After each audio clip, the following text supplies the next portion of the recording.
He's with the millions. It's that world heavyweight flow. Championship belt wrapped around my waist, yo. I got that Ric Flair figure flow. Slam you on the pavement, that's why they call me street pro. Create heat on beat flow. Like Jordan after the second time he three-peated, folks. Get ready, set, let's go. Fight toe to toe, release the flow created by this mic pro. Lights, camera, get low. Action packed, back to back, in fact this monster will grow. Y'all better let him know. Man with the master plan and you have no need to know. Hard like winter cold. Bust these fools, anything less than killing whack rappers is a crime. I stay trying to get mine. Stacking value, packing venues, winning over time. Ain't no fine timeline. Open your eyes, you're looking for the best and this is what you find. Game is only for the bold. You came prepared, now get ready for the show. Introducing from parts unknown, your UFC and combat sports insider, Clever D, the Combat G, and the sports professor.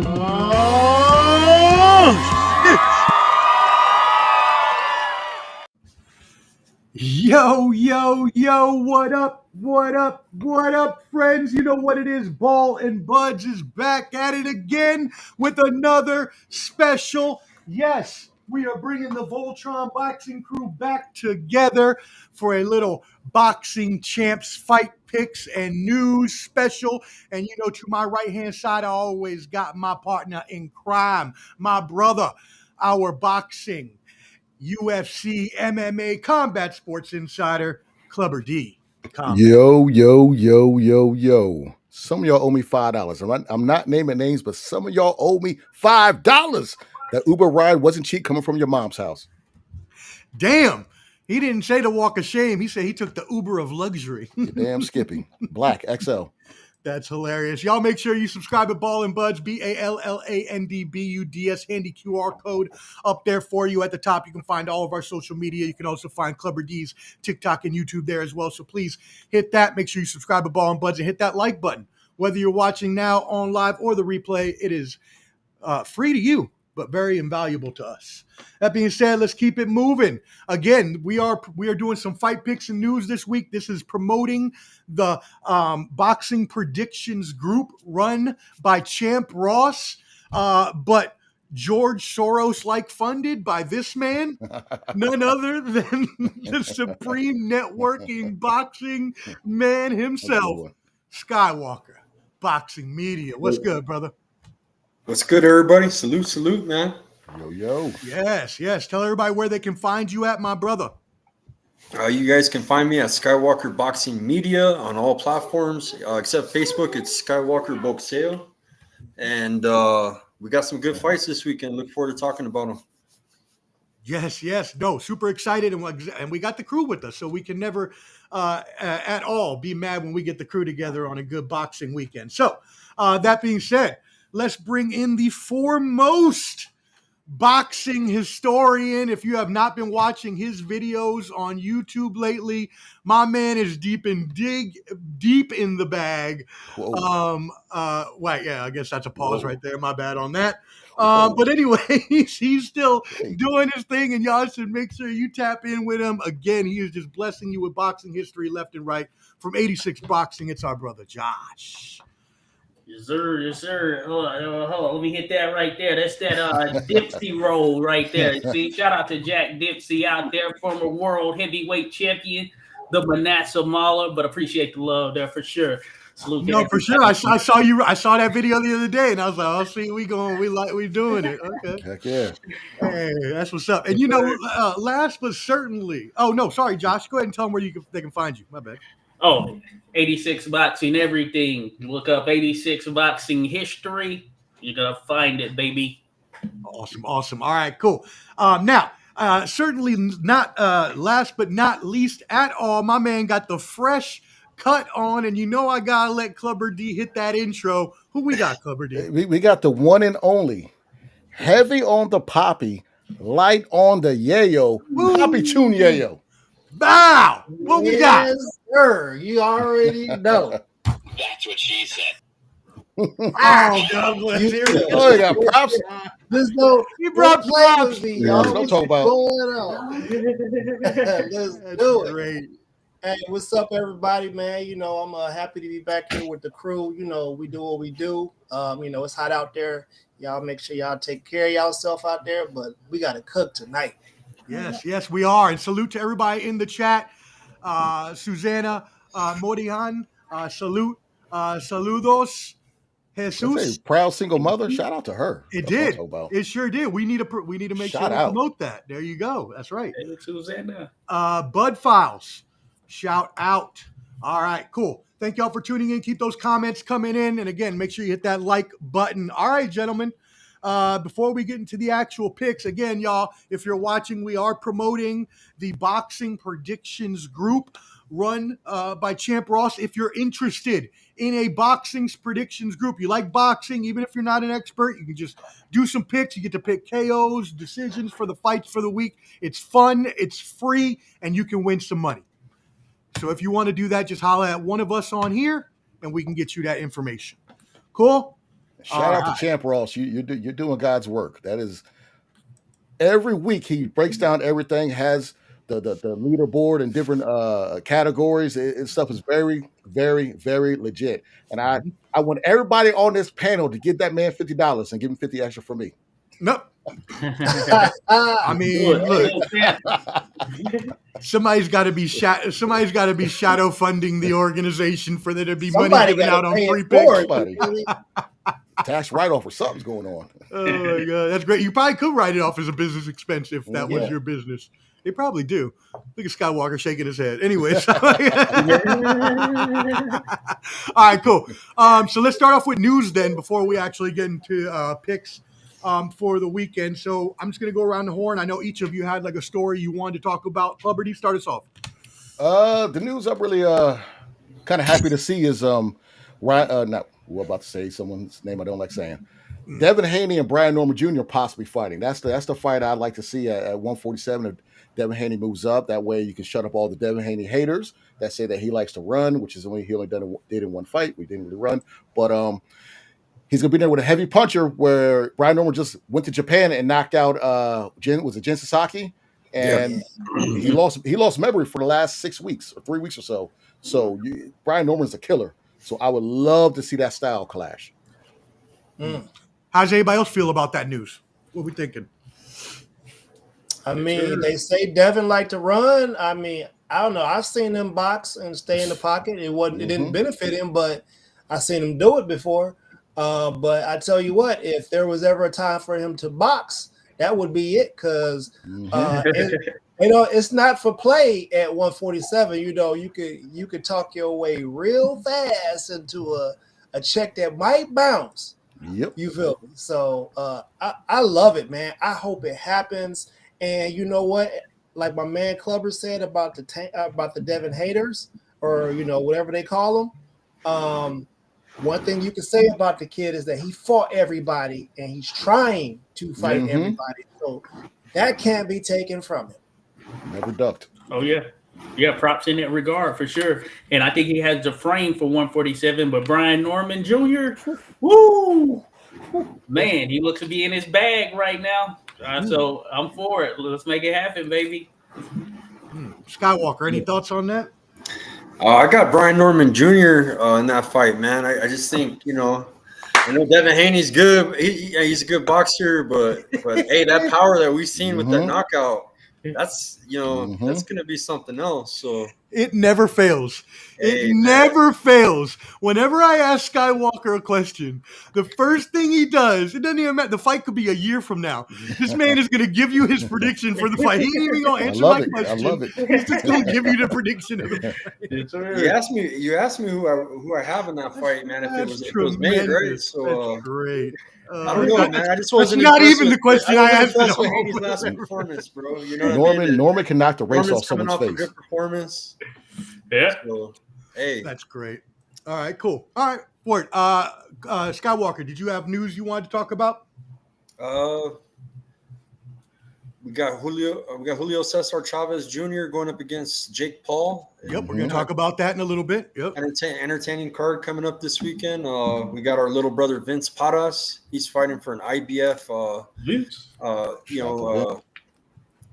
Super flyweight. He's fighting at super fly this fight. So.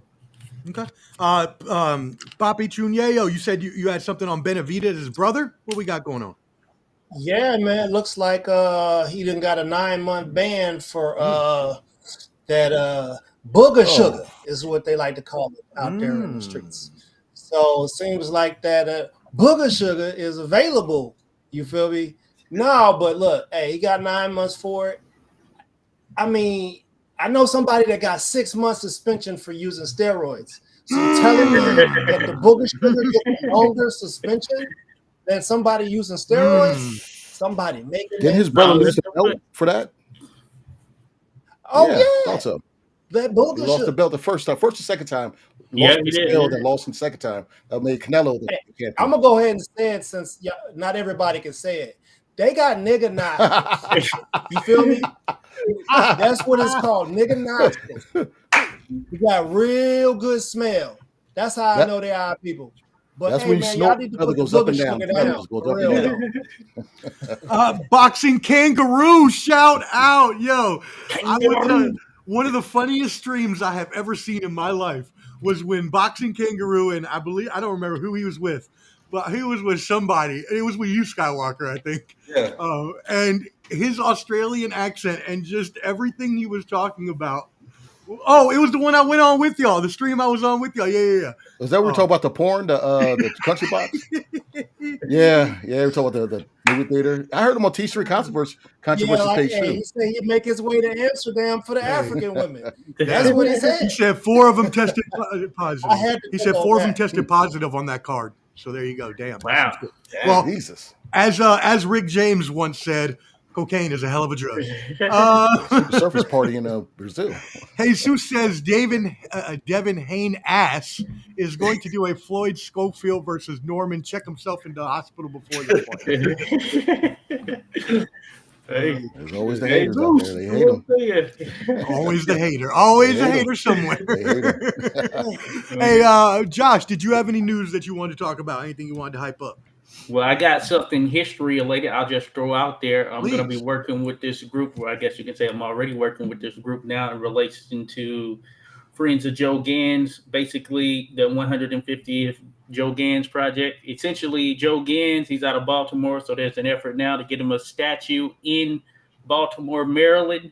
I posted something about it on my channel in the community section, but shout out to Sarah Artes. I'll be doing an interview with her at some point coming up. And shout out to Ring 101. Shout out to Corner Team Boxing, all of them that are supporting that effort there. Joe Gans, he's the first African-American champion in boxing history when he became lightweight champion in 1902, knocking out Frank Aaron. So just want to throw that out there. Representing Baltimore, baby. Let's go. So supporting that effort. Just wanted to throw that out there. So we need that statue. It should already be up. See, that's beautiful. I love that kind of information. Where are they going to be erecting that statue at? Was that? Where are they going to be erecting the statue at? They want it in. The actual location is still TBD, but it will be in Baltimore, though. It will be in Baltimore for sure there. So, and there's a GoFundMe for it. I posted about it on my thing. It's an expensive one, but we're trying to get some of the big-time boxers backing it. Of course, we know Gervonta Davis is out of Baltimore. There have been a number of other boxers out of Baltimore. Hakeem Rothman, you name it, just back and forth, or so on and so forth. So we have a lot of people in the area in general. So we're trying to get some momentum surrounding that. So more to come in that regard. Ray Lewis, if you're listening, come on. No, Ray. let me say this real quick, because there's a lot of things that happen outside in the community that are shameful in some ways, and some that are really upstanding.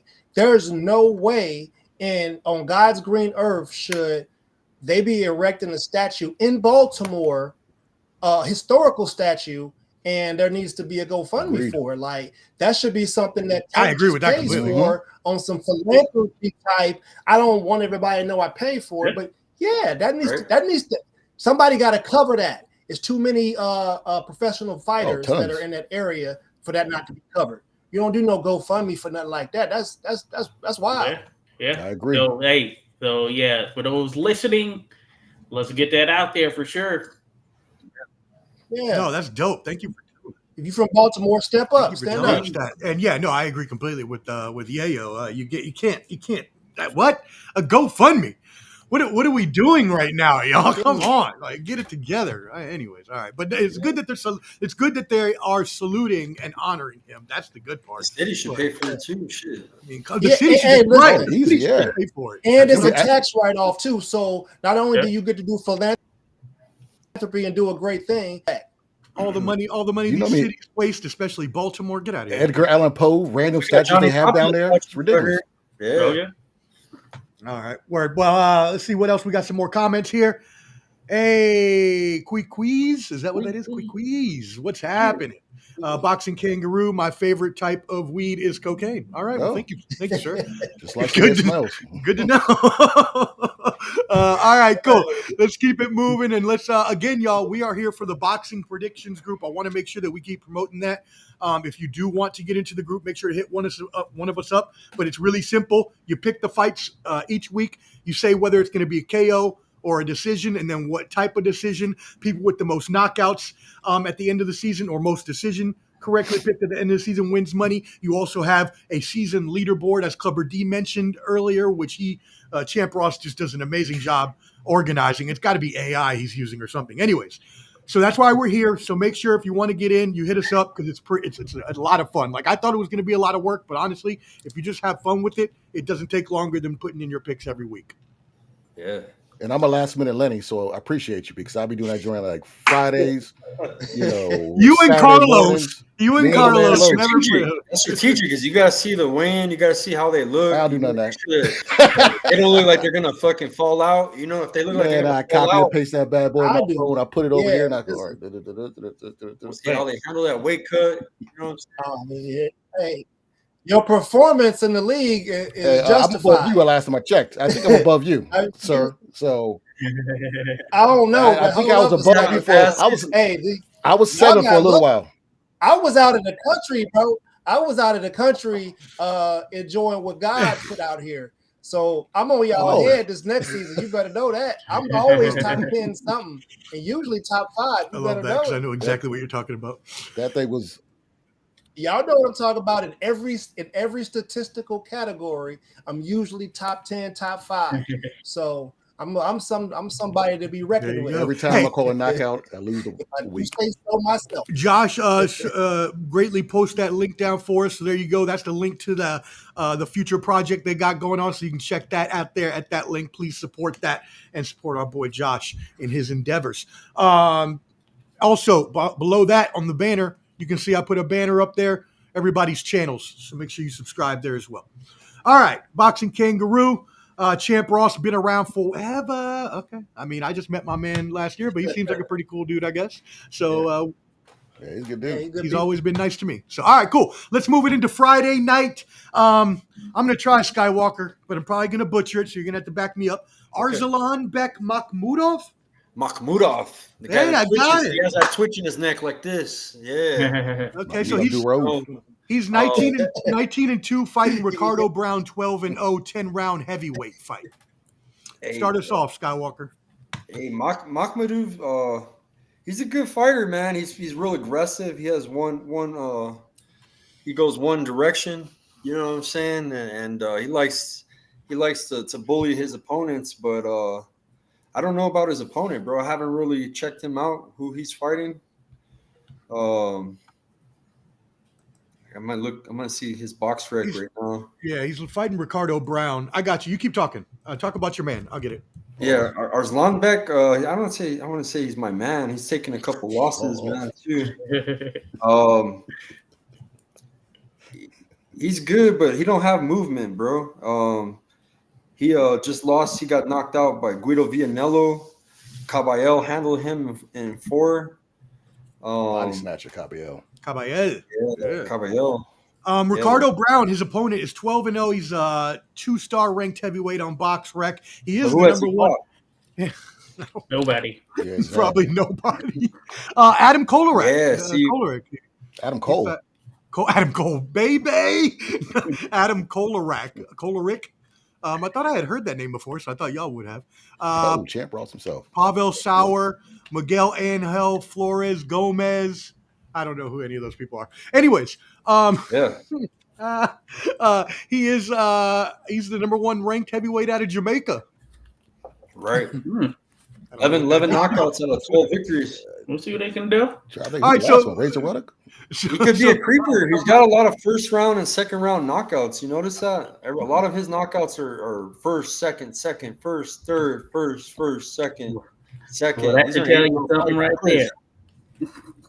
I think it would be a good matchup for Arslanbek because it seems like both these guys are going to come forward and bang. Mm-hmm. Who's going to be stronger? Wow. You know what I'm saying? Wowzers. Yeah. So who's your pick in this fight, sir? I'm gonna go with Arslanbek because he's not good with movers. You know what I'm saying? He's good with guys that come his direction. I'm gonna have him winning this fight by knockout. Believe it or not, I would say rounds between 2 and 4. Because I think these guys are gonna come out gunning. You know what I mean? These are heavyweights. You know what I'm saying? So these guys are just. Okay, cool. Yeah, we'll get to you, Papi, in 1 second. Let's get some comments. Shout out Champ Ross. Champ Ross. Man of the hour.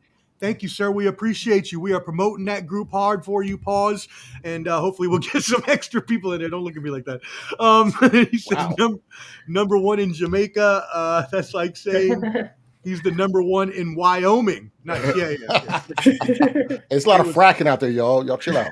Right. Fracking out in Wyoming. There was a movie back in the day. Brokeback Mountain. You know what? I'm not even going to make the joke. I might get us canceled if I made that joke. Boxing Kangaroo says, I hope Kid Austin don't get poisoned this time around. Kid Austin like the Black Ranger. Yeah. He won't. Shakur is too busy with Cepeda to do anything, says Gold member. The Car says, shout out the Car. Are y'all watching the fights? Yep, we're about to talk about those 2 fights right now. Literally just about to go into those in 1 second once we get through these comments. Champ, I picked Brown because I don't like what I've seen from Makhmudov. Okay, there you go. And then Champ Ross again. Mabili will do his thing. I suppose Wilder will win. Okay, so we'll get to that in just 1 second. Papi, how do you feel about this fight right here, Makhmudov and Brown? I feel like Makhmudov mama got pregnant with him when she was listening to Thriller. Oh, wow. Yeah, that dude really, you got to look at his Twitch, bro. His Twitch. Yeah. Nah, man, the bigger they are, the harder they fall. I think Brown going to clean him up. My man is lunch meat. He's like spam. You know what I'm saying? He's spam. He's just a big meathead that Twitch. He punches hard, but he's just a brute, man. And he got it handed to him the last couple times. And I think I might have got a direct pick on him losing the way he lost by KO on each of those. So I think as the record would reflect, I'm taking Brown by KO, man, maybe round 2 or 3, somewhere around there. Early. Okay. All right. Early. All right. Josh, what you got? So I think that Makhmudov, the rules is up. He intimidated his opponents in the beginning, but I think Cabiel showed that. Was it Cabiel? Who first? Guido, his last one was his last. The first one. First one. Cabiel. Yeah, Caballero, right? So, he exposed the fact that Makhmudov can't box. He showed that against Guido as well, who is not bad, but not necessarily known to be a straight-up boxer. But Guido, he's not bad, I would say. But Makhmudov, I just think he's limited. He's working with Kevin Farmer, according to Gold member there, but I don't think it's going to help because Makhmudov is too far in at this stage. Now, I think he will beat Brown. This is like a pick-me-up. Shout out to Eye of the Tiger. They hold it down out there Montreal.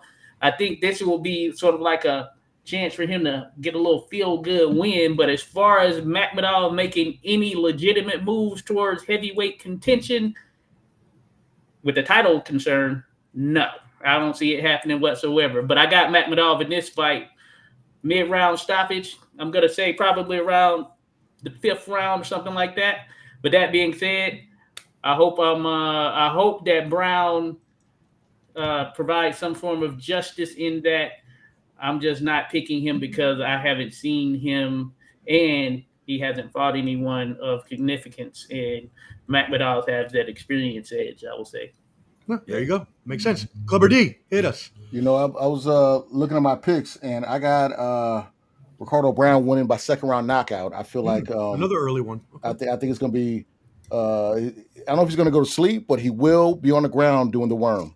You know what I'm saying? I'm not going to do affliction or whatever, but he will be on the ground doing the worm. Like Scotty Too Hottie? With a plank Harlem Shake. I'm just imagining Scotty Too Hottie. The plantain will make him strong, man.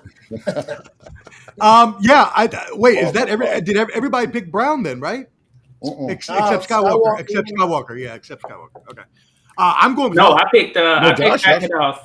Yeah. Oh, my bad. I thought you picked Brown. Makhmudov, but okay, so it's I don't think he's a contender either. I just think that he's gonna beat. This guy is made for him, bro. It's a good matchup. They're both come forward fighters, aggressive. This other guy, he looks like what's his name's cousin, the wrestler, bro. The from Minnesota. Shoot, which one?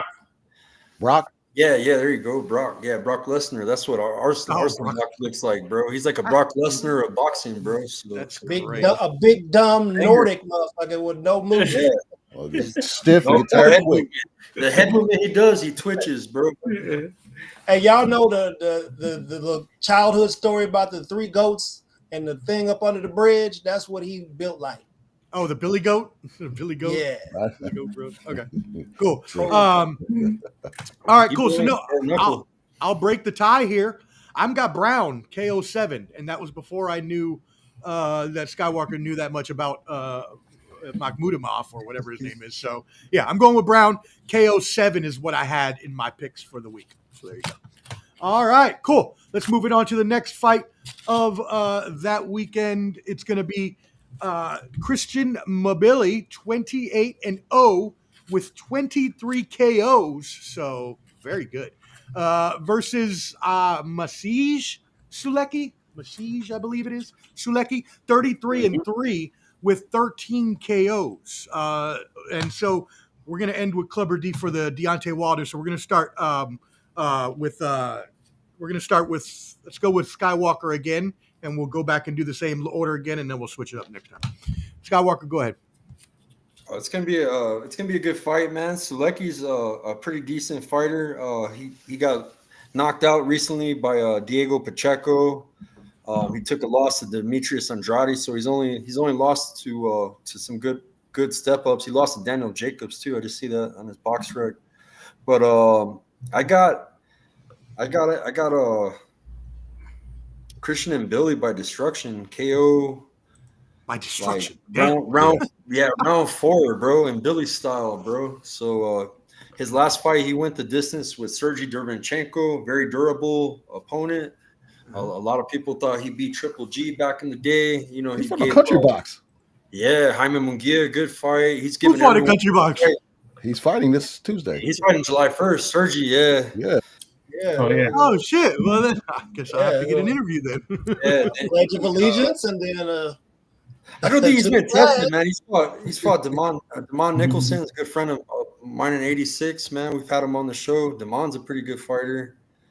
He's got a cool style, bro. He's another come forward fighter. Very aggressive. He sits on a lot of his punches. So we're definitely going to see a knockout. I think this fight, he didn't get one in his last fight, but I think this fight we're going to get one. Okay. All right. So knockout there. Papi, what you got? I think this fight is going to be eerily similar to the Hot Rod versus David Morrell fight. Honestly, I believe it's going to be eerily similar because Sulecki, you know, I want to give him credit where credit's due. He is skillful, and I don't think that he's just going to go in there and just fold it up. And Billy has already proven that he's the type of guy that he's going to try to make you fold it up pretty much the entire time. So I agree with Skywalker. I think it's going to be some. I think it's just going. I think he's going to get beat on real bad, and it's going to be like some corner stoppage type thing. Probably right around 6 or 7. But it's going to get bad early for him because then Billy's going to the body, and the Eastern Europeans don't like it to the body. So yeah, it's going to be bad. So I'm probably KO 6, KO 7, and Billy. Okay. All right. Cool. And Champ Ross says Selecki battle tested him, more of a 160 pounder though, and Billy should be able to chop him down. Is what Champ says. Clubber D, what you got for us? I'm kind of with everyone else, but I think it's going to go just a tad longer. I got it as a 10-round knockout. I think he is battle tested, but he's going to wear him down. I got around 10. Yeah. Okay. 10-round knockout. Club. Josh, what you got for us, brother? Same prediction in terms of the victor. I got Mbili. I think he will get the job done. I'm gonna go with 6th round as well. I think Sulecki, he surprised me. He won against Akhmedov. I thought he would lose. Pacheco was the first to stop him. Sulecki's been in there with some great competition, of course. Mm-hmm. And if you look at it resume for resume, he stacks up right there with Mbili's probably more actually. But that being said, I think that like someone mentioned there in the comments, a lot of that 160 is 168. And I do think that Sulecki will be stopped. He got that win over Akhmedov, but I think Diego Pacheco is more or what happened against Diego Pacheco is more of what's going to happen here and more of probably where Sulecki is when he faces one of the top guys in the division who are pretty much in their prime right now. Mm-hmm. Mm-hmm. Okay. Yeah, no, I mean, you're right about one thing you said so astutely. He has a 82% KO percentage, 23 KOs in 28 fights. So the majority of the time, he's knocking people out. Most of you have said knockout so far. I'm going to say TKO, yeah. And I'm probably going to go round, I don't know. I think it might be a little earlier, maybe like around 7, something like that, TKO. But yeah, I got Billy on this one as well. Billy likes to trap his opponents on the ropes, and he throws a lot of uppercuts too. So yeah. And I think the TKO might be more likely. That's generally how he gets it done. Getting that 10 off, the referee steps in there beforehand. Yeah. Oh, there you go, Josh. Thank you for making me look smart. I thought I was just pulling that out. I thought I just pulled that out my ass. I don't know what I was talking about. Shout out, man. They should probably stop it. That's what you're gonna be hearing all night. Mm-hmm. It's gonna be a whooping. It's gonna be a whooping. Somebody hit it. Shout out Andrew G for tuning in. We appreciate you. Champ Ross says he's picking in Billy KO 8. All right, cool. Well, let's move it into the main event of this Friday night fights. Deontay Wilder, the return. Clubber D, you and I have been talking Deontay Wilder for years now, and it's gone back and forth, and he retired, and now he's back out of retirement. He was supposed to fight some guy, Dave Allen, I thought, but now it's Tyrell Herndon. Okay, whatever. Deontay Wilder is 43-4-1 with 42 KOs, so 42 KOs and 43 wins. Tyrell Herndon, 24-5. Record there. So Clubber D, start us off here. What you got for this fight? I'm very interested to see how this goes because he's not with Malik Scott, his old trainer. So this will be his 3rd trainer in his whole career. So I wonder if he's going back to his old ways or still try to be a traditional boxer. Because he defied laws of gravity and power the way he fought. So I'm eager to see this. So I got to win in the 2nd round because I'm not too familiar with the dude he's fighting. So I got to be in the 2nd round knockout. But I love seeing him spar, especially Paul's wearing leggings with your legs being that skinny. It looks like, electrical tape around a skeleton. Like the guy we watched in Country Box that one time. Yeah, it's like a Slim Jim. Ernest, you remember Yayo? You remember that? I can see his ACL. He's so skinny. It's that's true. All right, cool. Let's go back the other way. Josh, what you got for us on this one? To kind of harken on what Clubber was saying there, and when it comes to Deontay Wilder, I don't think the training was ever what really got it done to that degree, as opposed to that right hand. So this change, I didn't even know about that, Clubber D. So nods there in terms of he had switched up from Malik Scott. But yeah, I don't know if that was the issue. It's more so probably just Deontay Wilder himself because he was doing some things in training with Malik Scott that were not what you probably should be doing, like that spinning around stuff we seen him doing, playing around there. But that being said, I think he should knock this cat out for sure, and this gets him back in that win column. Where he goes from here, though, I don't know. I don't know. But looking forward to seeing what he can bring to the table there because, of course, that right hand, I think he's still going to have that, until the end of time for the most part. Mm-hmm. What round do you have that KO in, my friend? I'm going to go with probably 3. I'm going to round 3. I think we get somewhere right there. And Clubber, you said round 2, right? You said early, right? Yep, and I think this one will be a KO where the referee counts. Yeah. Oh yeah, like you're gonna be dusted and disgusted, as E40 would say. Shout out to the Bay Yay area, Papi, Choon, Yayo. What you got for us? I mean, to be honest, man, I really had hope that I'd never see Deontay get back in the ring. He's done enough for the sport. He didn't get his flowers while they were due to him. That's highly unfortunate. But I think he's done enough for the sport. He kept it alive through a tumultuous time or whatever. They didn't give him his propers while he earned them. And I just don't want to see him get hurt, man. He took a lot of damage in the Tyson fight. The last fight, I mean, it felt like he threw 20 punches the whole fight. And I'm just like, yo, bro, I didn't 20 punches, bro. So, I mean, with that being said, he do what he do, and not everybody. There's only probably a handful of people that can take the right hand that he gonna put on this dude's face, and I think it's probably gonna be over in the first round, and they're gonna have the smelling sauce and the neck brace out, and Deontay's gonna be humble, and then what are we gonna learn? So, all right, so what? KO1. KO1. Jeez Louise. Just go in there and Yeah, knock his bro. head off. And still, if that's the last thing to go, I mean, Clubber already said he get the built like SpongeBob. So he was them SpongeBobs did a lot of sparking, bro. It made no sense. It just made no sense the way he had that power. Everybody he got in the ring with ended up on the canvas, didn't they? Everyone. Knocked down or knocked out just about everybody until 42 out of 43. Yeah. Except for Big Bang. Big Bang banged him out. Oh, that's a Big Bang. Oh, hey, yo. Skywalker, where are you going?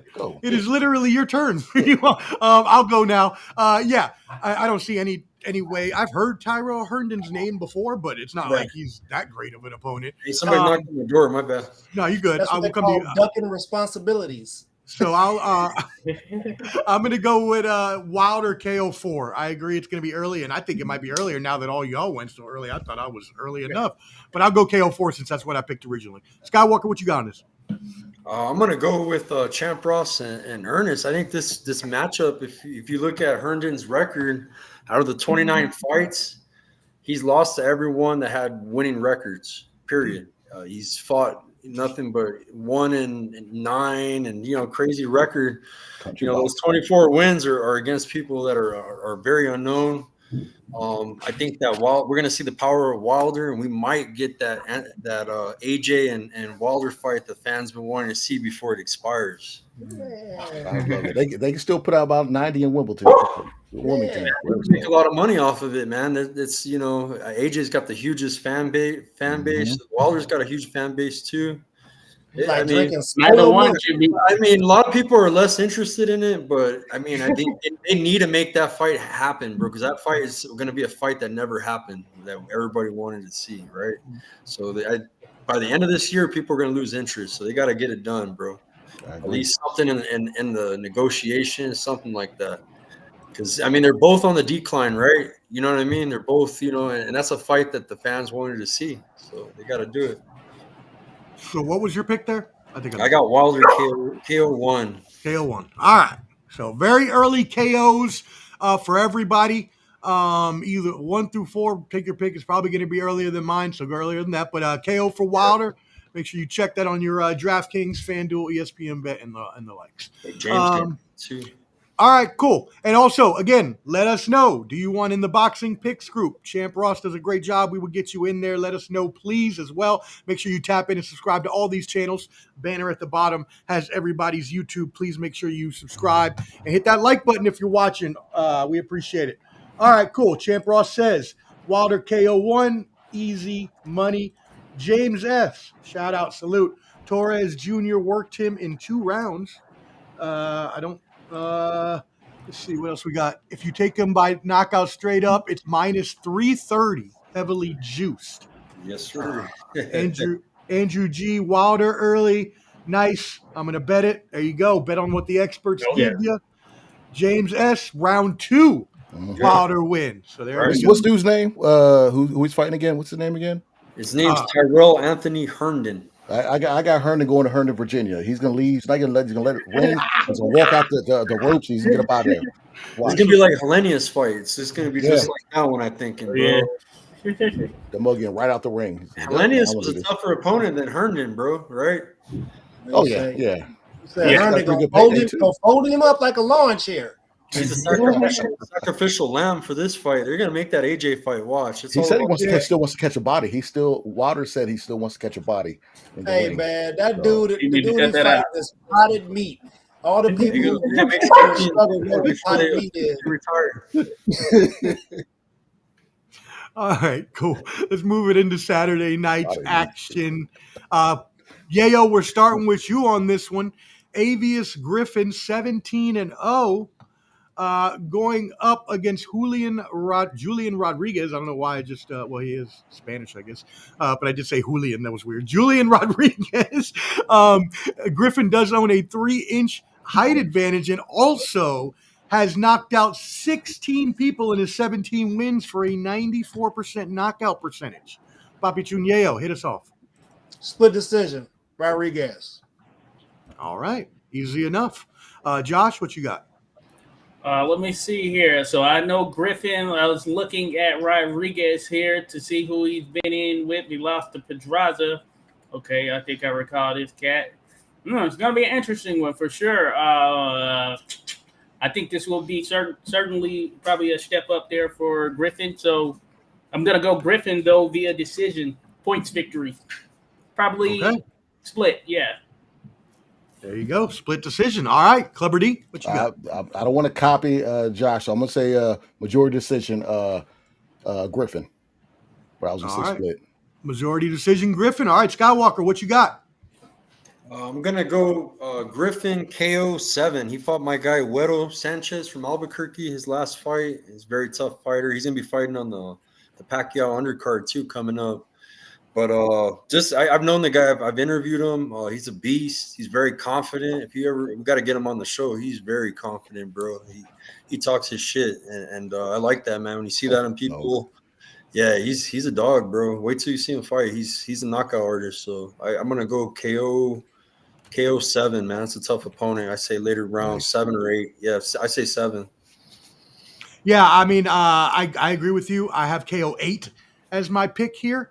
By no other reason other than this man is a knockout artist, and obviously in my eyes, they've put him up. No, see, this is the thing. When I make my picks, and I've said this before when I talked about making my picks, I'm obviously gonna. I mean, most of us would, unless you know each opponent very, very deeply. You're probably going to start off by looking at the records, and then you're going to look at like KOs and how much power they may have, or if they go to decisions a lot, right? Are they winning those decisions? So, anyways, when I see something like this, I'm automatically thinking Griffin KO right off the bat.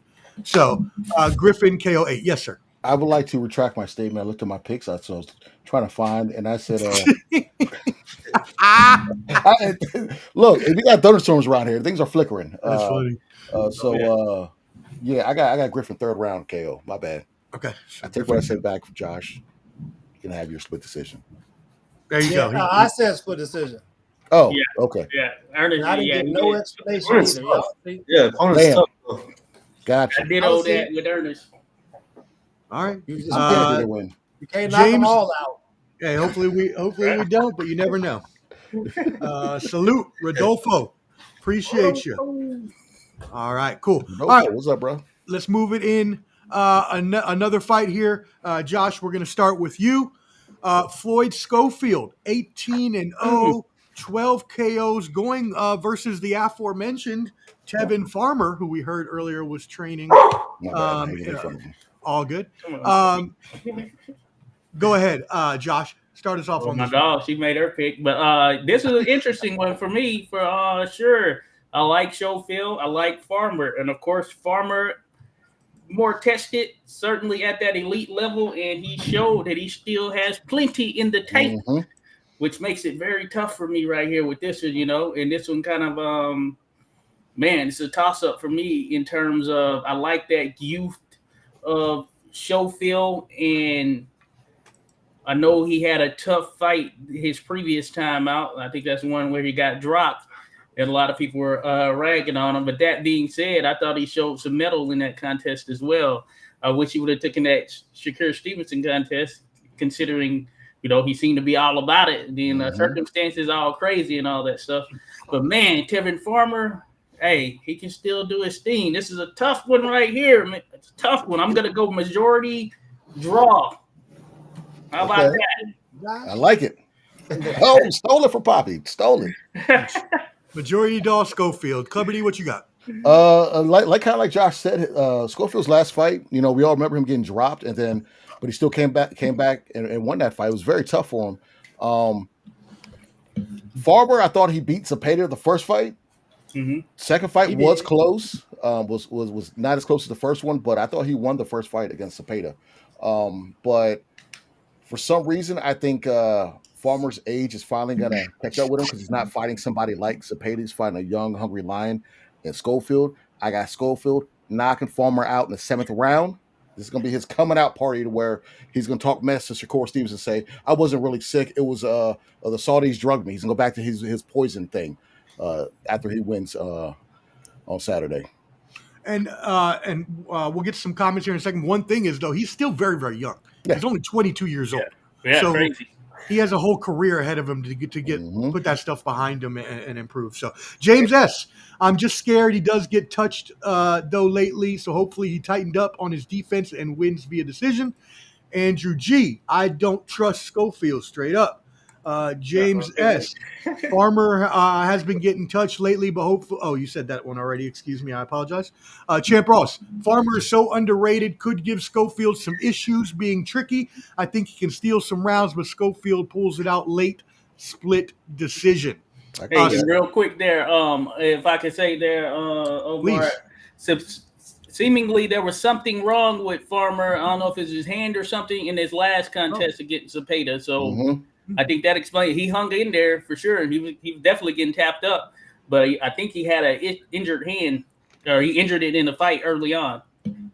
Hey, insider information. We like that here on this show. Champ Ross says, wow, big statement there. Clubber D, Schofield KO. That would be impressive if he can. It's all about the storyline in boxing, okay? Because the whole he ducked because he was sick or whatever. But I feel if he knocks out Farmer, who had great fights against Zepeda, this will just elevate Schofield. Remember, he wants to get out of that deal with Golden Boy. So this will just elevate him in his boxing career. So I feel this coming around. There you go. Skywalker, what's your pick on this fight?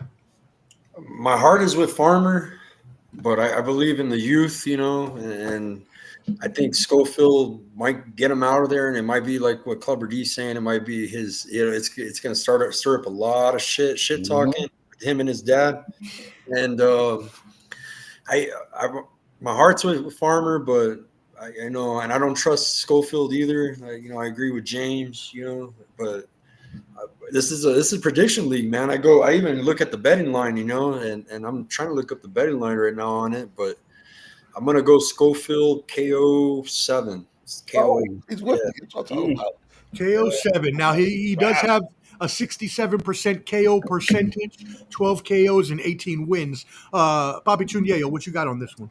Man, I'm mad Josh said that. I'm taking the fight as a draw.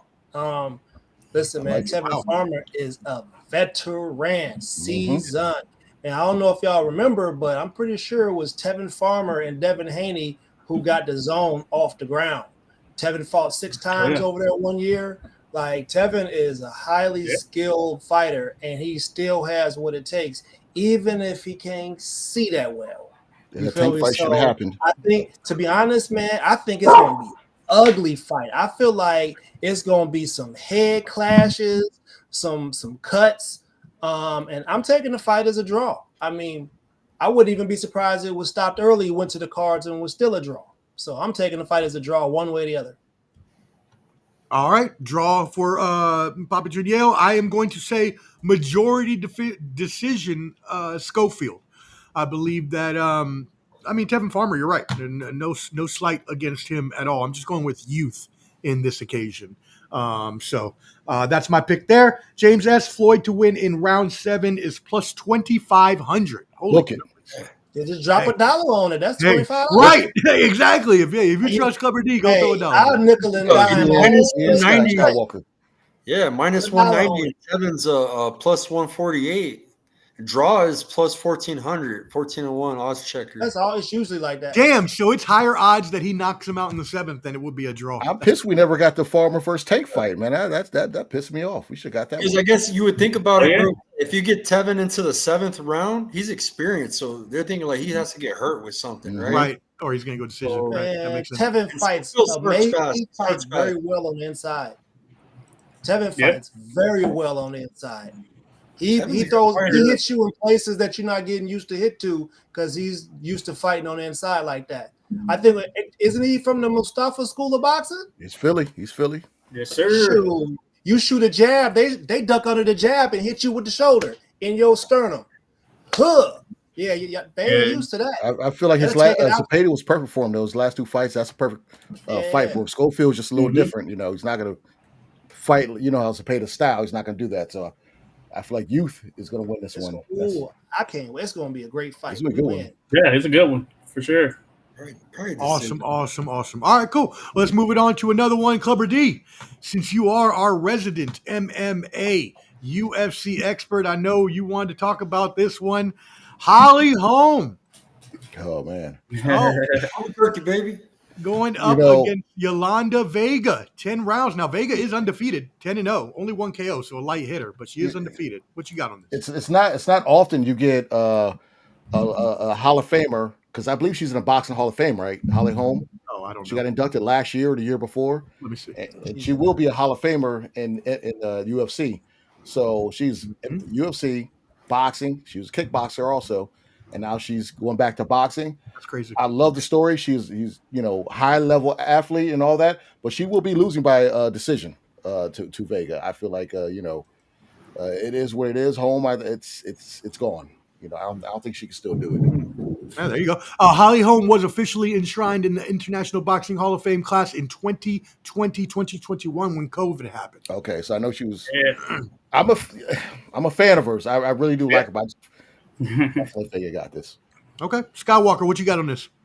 And I'm from Albuquerque, man. I'm going with the preacher's daughter, Holly Holmes. She's an excellent boxer. I don't know why she went to UFC because as a boxer she was 33-2. Yeah, the money, right? Now with women's boxing, thanks to Jake Paul, that's one good thing about him. Yeah. Blessed women. We got Stephanie Hahn. That's another topic I should have brought up, but Stephanie Hahn just got signed by the Zone MVP. So we got our female champion out of my hometown of El Paso, Texas. Awesome. Just signed with Jake Paul. She's making good money. She's real happy. So and also Holly Holmes is signed with Jake Paul. So if she can win this fight, there's a possibility of Stephanie Hahn running it with Holly Holmes. Nice. For her title. So try to get her. Oh, wow. Okay. There we go. Let's get some comments here. Jose Diaz was good. Salute. Appreciate you tuning in. Miss Skywalker says, let's go Holly. Okay, so she's cheering for Holly Holmes. Yeah, my wife knows her. Yeah. There you go. Oh, they're friends? Oh, that's dope. Yeah, that's awesome. James S. Holly Holm negative 800 is crazy. She is on steroids. Okay. Hey, that's allegations. We ain't getting us kids. Allegations. Her and Kayla Harrison. Jumping to conclusions was a bunch. Papi Choon Yayo, what you got on this one? Let's stick to that motherfucker. Oh my God, you're gonna get us in trouble. Hey, listen, man. If the odds say minus 800, I'm riding with Holly by majority decision. Okay. All right, Josh, what you got? I like Holly. I do like what Clever D mentioned as well. Now, I will say that Holly she's a good bit removed from her boxing career. And, whew, that's interesting. I saw her out there training and all that stuff. I think she's been so tied in with the MMA, though, that might have affected some things to a slight degree. But, hey, time will tell. But she is a bit past it on the MMA side. So, in all likelihood, that's the same case here on the boxing side. I'm gonna go with the fresher 10-0 Vega, as well as Clubber D mentioned, just sheerly off of sort of being younger and fresher, certainly.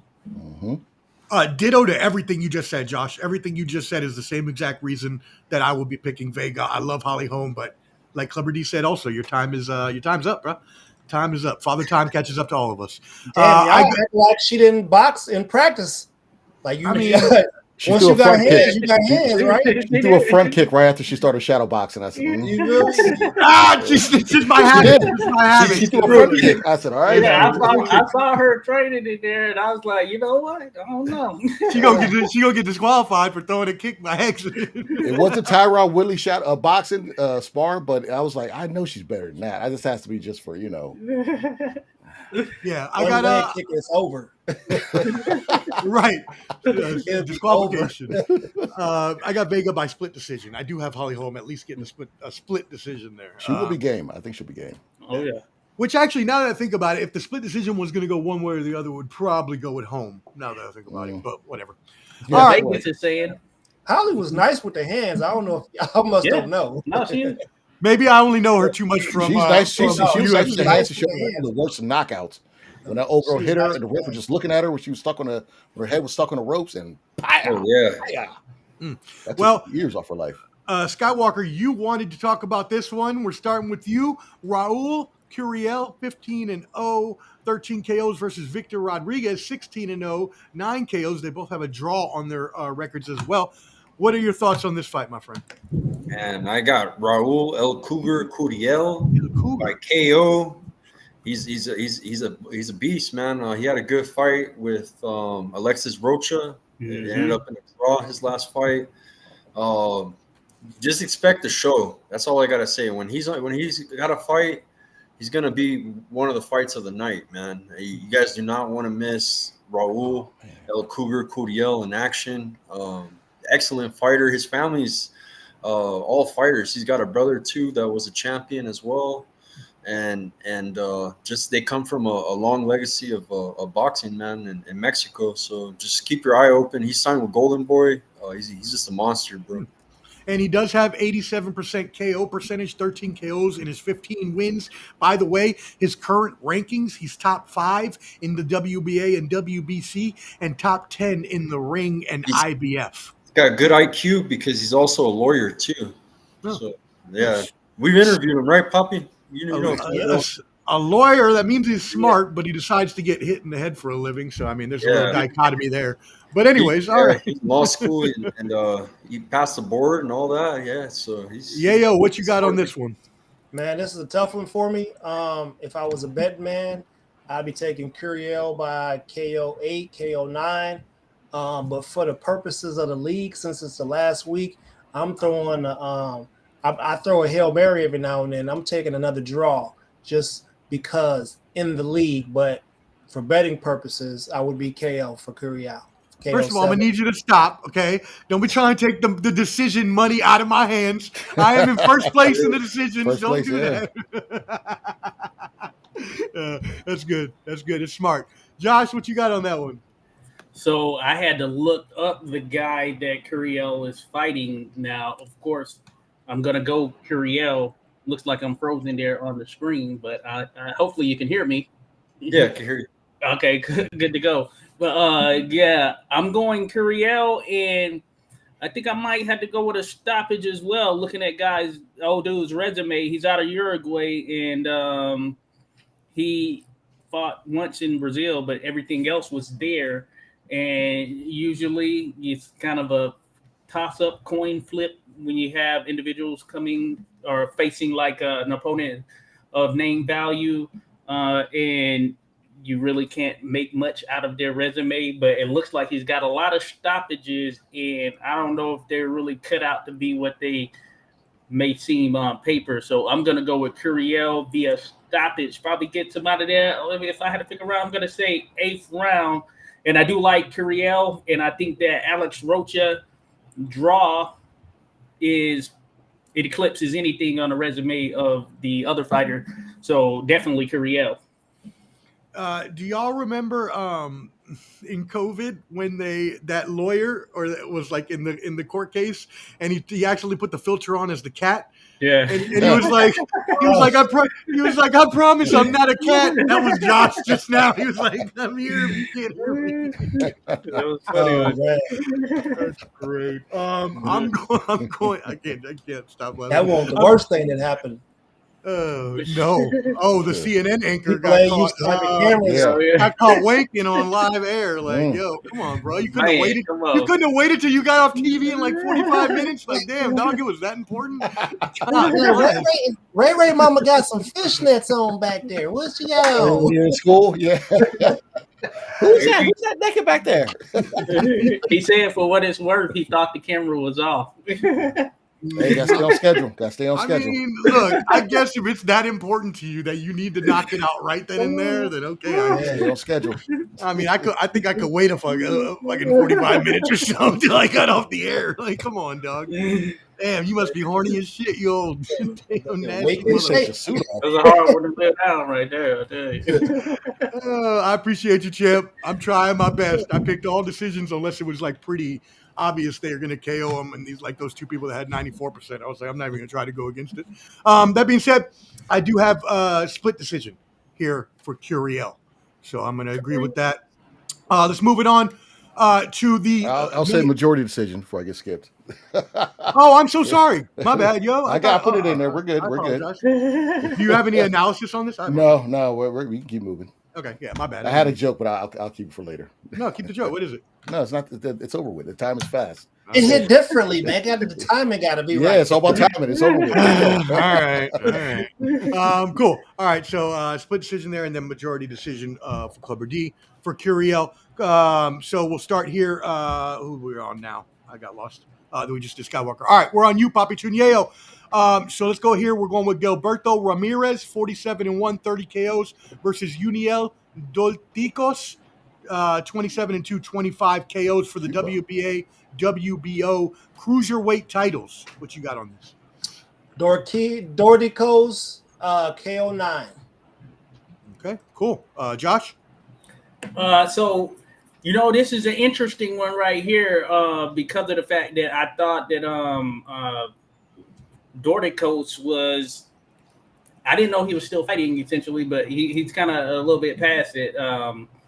And he had his moment for sure. He definitely had his moment. But I just think that the time for him has passed a good deal because of the fact that he is a little bit older now. And he was a part of that phase where you had Alexander Usyk, the Murat Gassievs of the world, Miris Briedis.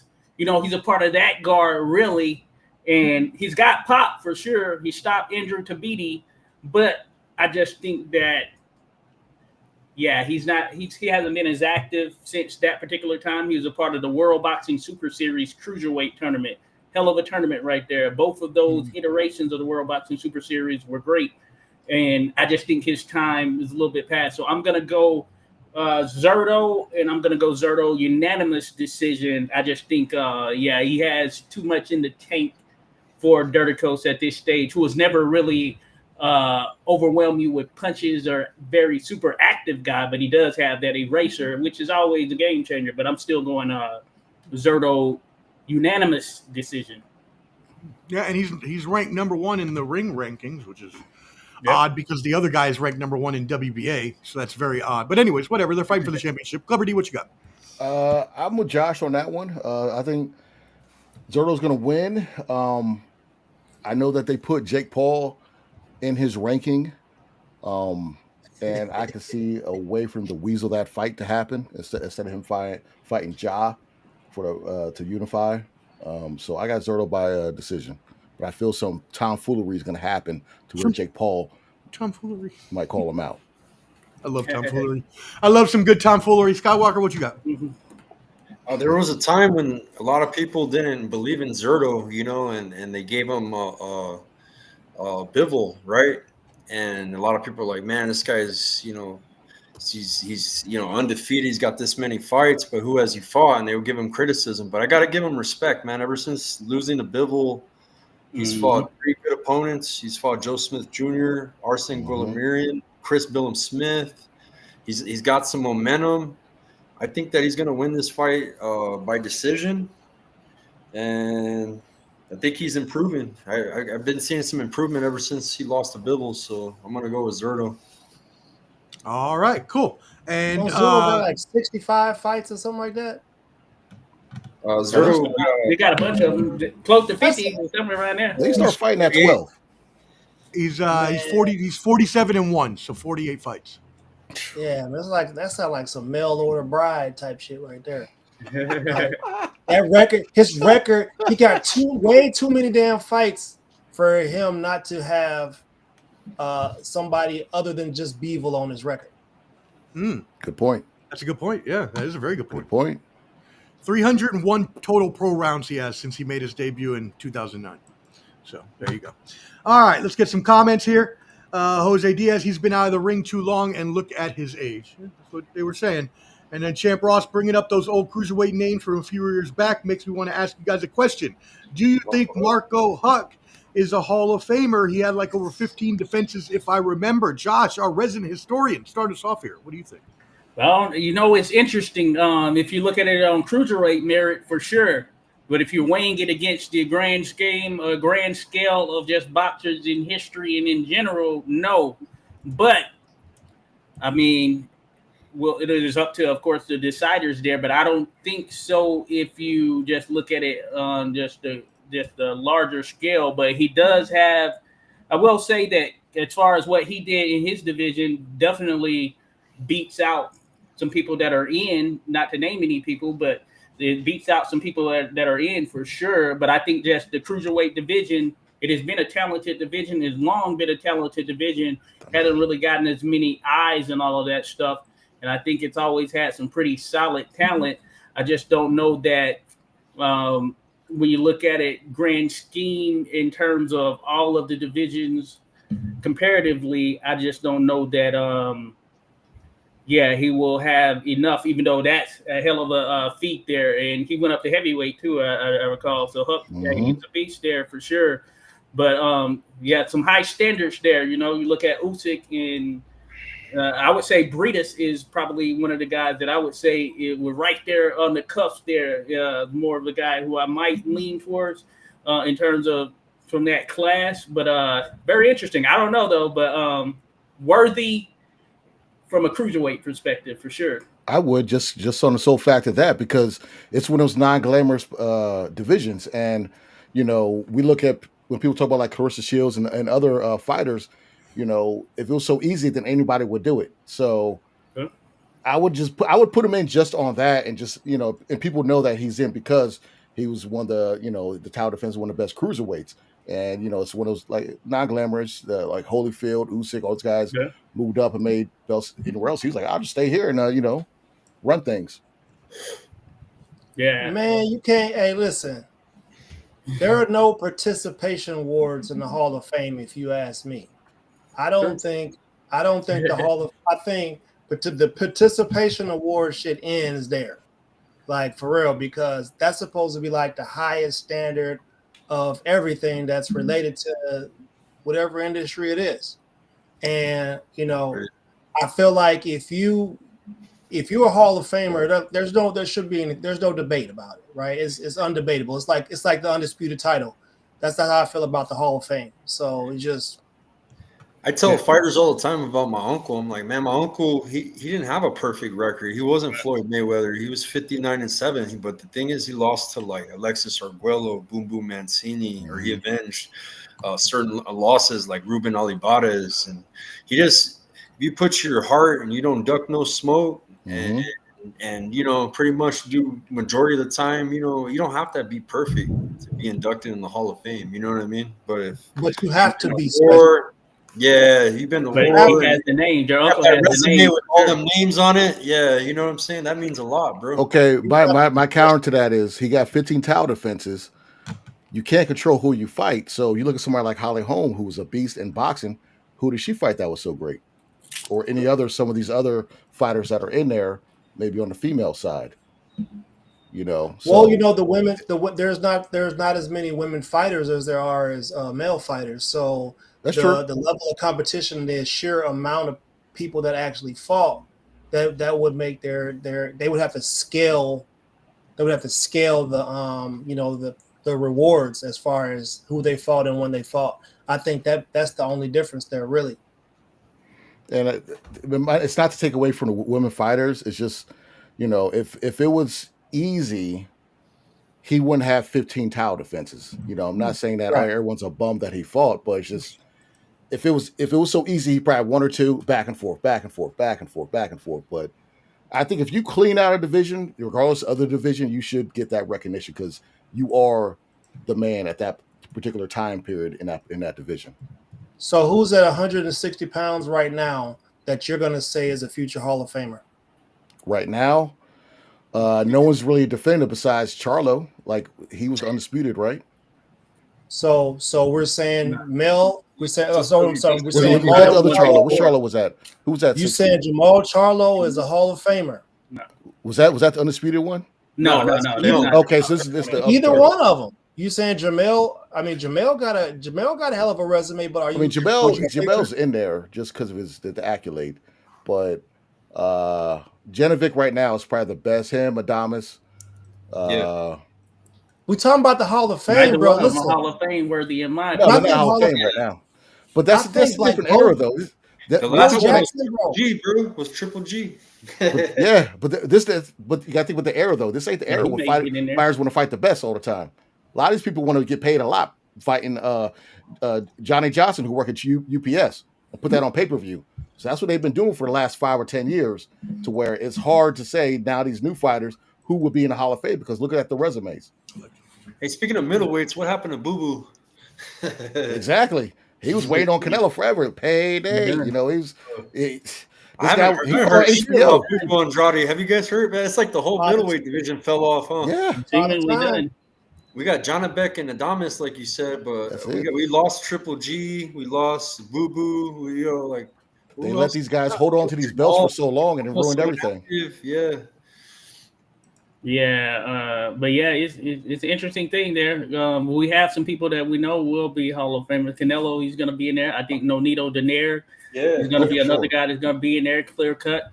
Then there'll be some other ones thrown in the mix there. But yeah, it is a pretty elite and prestigious class, as Ernest was mentioning there. So yeah, Wait a minute. Hey, hold up a second. If you get in trouble as a human being, are you authorized to be in the Hall of Fame? So if you got busted for using steroids, I think that's an automatic disqualification, if you ask me. He's gonna get in there. Automatic. Well, you pop for steroids, automatic disqualification. Is James Somebody Tony make in? an argument for it the other way. James Tony in? There's some people on that Balco list, you know what I'm saying? Automatic. That goes for Roy Jones too. He took Rip Fuel. It was Effergen, F. I can't pronounce the name, but it was in the Rip Fuel you could buy at GNC. If you pop hot, you're not a Hall of Famer. Sometimes you eat taco meat from certain areas, and something's in that meat. All right, pause. If you go out of your way to eat some bored bull's balls for some steroid effects, you don't belong in the Hall of Fame. No, I feel you. Yeah, when I was a kid, my grandfather was Mexican, but he would tell me, "Hey, Chaparro, come here. Come here, shorty." He would try to give me the bull's balls, bro. You know what I mean? He's like, "Hey, oh boy, here." Mountain oysters. We believe in our own medicine, bro, and all that. Papi, that's my thoughts on John Jones on the MMA side. I'm very anti-steroids when it comes to that stuff. John Jones should not be in the Hall of Fame because he popped dirty. multiple and times. he should have his own statue at the same time. He is the one of the best to ever do it. Period. Yeah. He's just you can't put somebody who has that sort of thing on their record in the Hall of Fame because it sets a bad example. I agree. Well, it's interesting. I think there's certainly layers to it. Barry Bonds never tested positive for anything. His name was on a list, or he may be on a Mitchell report or whatever. I know we're going down a rabbit hole. But that being said, I mean, there's no question how great he was, but he should. I feel like he should be in. He should. Roger Clemens, Pete Rose. They didn't even. Bruce left the show over this. You know. Bruce, where's Bruce at? It really all depends again how you look at those sort of things. Because when you look at Barry Bonds and Roger Clemens, they were Hall of Famers before they started taking steroids.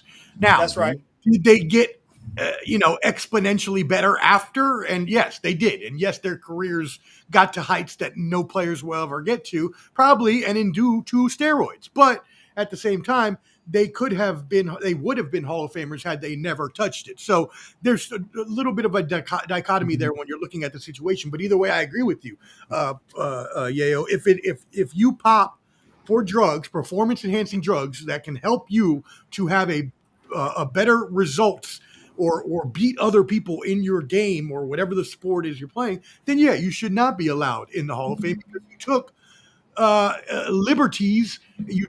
You cheated basically to get ahead. And sports is one of those things where it's sacred, where if you're cheating someone else out of it when they're putting in tough, good effort, how does that make you look as a person, and do you deserve those honors? But then again, we can look at somebody like Pete Rose, who bet on his team only to win, by the way. But you're keeping them out, and he's the best hitter of all fucking time. Right. We believe he only bet to win. Come on. You're right. Hey, Josh, he lied about a lot of shit, so we can't believe such and such is gonna be injured coming up. I'm gonna say we're winning. I am not with you. All right. Let's get some comments. Hey, James, by the way, James, we were talking about Marco Huck. It was asked if he was going to make the Hall of Fame, and that's what the conversation started off, and then it diverted into, obviously, Hall of Fame, drugs, things like that. Let's see. Champ Ross. Lara is on the fence. He might be a champion until he's 50. The rate he's going. Fight every 2 years. Bruce. Yes. Boxing, jazz, and more. Thank you for tuning in. We appreciate you. Bruce. Neither Charlos don't belong in the Boxing Hall of Fame. Nope. James S. I was just thinking the same thing. How can he get in there with the likes of Flood, Bear, Weather? I'm assuming it's somebody's name. That's just wow. Johnny Johnson from UPS is tough, isn't it? We love Johnny Johnson.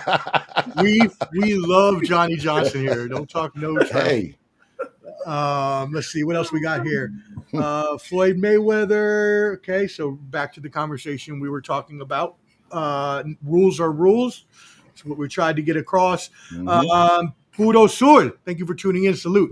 Too bad the fighters don't feel the same way that we do. Yeah, no, they don't. If they can cheat to get ahead, hey. I mean, I think that's most athletes, right? We even saw Lance Armstrong. That's my thing, yeah. So eight times, like, come on, bro. This motherfucker was. I was like, this motherfucker. Right, you ain't that much better than everybody else. Get out of here. And that man had one unit. Okay, let him live. All right, one unit, one ball sack. He ran a Ponzi scheme on cycling. Hey, I asked this question before. I can't remember where, but Victor Conte, he's working with people now. Does anybody? How people feel like he's all good now? I feel no. They be on him.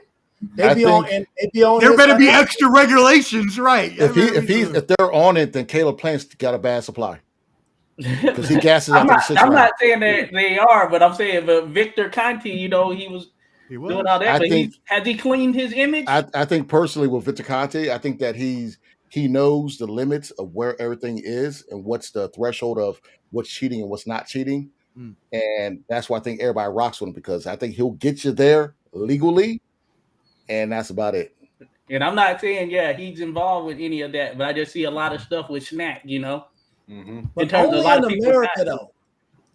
Only in America can a person go to jail for selling steroids and get out and make a business out of. Out You know what I'm saying? Like, right. I feel like you should be on probation to be away from all type of pharmaceuticals. Like, how do you even get a license to get pharmaceuticals and you done been to jail for selling? He's clean and I clear. don't What understand. about a coach? What about a coach who has multiple fighters pop? That too. I mean, yeah, that's a similar situation. Well, what type of coach we talking about? We talking about the boxing coach, or we talking about the one that's doing the strength and conditioning, or are we talking about the nutritionist? Boxing coach. Oh, you know where I'm going. You know where I'm going. But, you know, hey, real talk. I don't even want to put that on Victor and the snack athlete because they're like clean people that are doing snack. You know, Good. for all Crawford. intents and purposes, it seems to be clean and clear. I know there are people with the who are in the clean boxing program who are with snack. You know, but hey, it's just interesting, right? Yeah. it just don't look good for optics, if you know what I'm saying. Like, how it don't make sense. It's like you can't. How do you can't have a pedophile working as a janitor at the elementary school? I hear you. I'm with you. I agree. You are convicted. You could you can't do. I can't have it. It just don't. It don't make sense.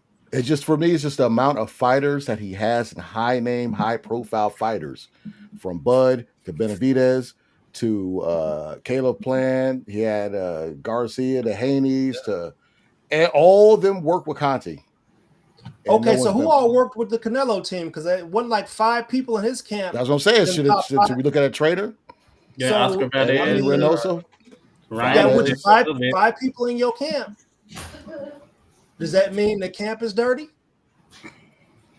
I mean, if you got 5 people, you gotta take an eye to that. Innocent until proven guilty. Yeah. Okay, so if you got 7 fighters in your gym and 5 of them popped hot, there's a culture issue. What it's going to be is Spider-Man memes that we're pointing. It was reporting at each other.